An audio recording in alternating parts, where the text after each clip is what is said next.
ওয়ালাইকুম আসসালাম। আমি প্রতিদিন দোকান করতে আসি, তুমি এখানে বসে থাকো।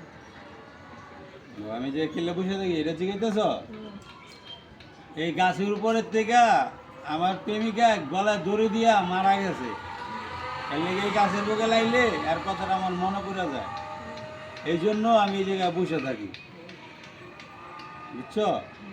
তোমার বাসা কোন জায়গায় বাবা? আমার বাসায় ওই ওদিকে সামনে গেলে পরে। কোন জায়গা? ওই যে আনারগুলি। আনারগুলি, হ্যাঁ। এখানে আসো কি করতে তুমি? এই যে দোকান করতে। এই দোকান করো না? আচ্ছা, আমি এই জায়গায় বসে থাকি, আমার প্রেমিকা গলা দড়িতে এনে পুরো মারা গেছে, মেডিকেল নিতে নিতে মারা গেছে, বাঁচাতে পারেনি। তাহলে এদিকে এলে কিছু শান্তি লাগে বসে থাকি।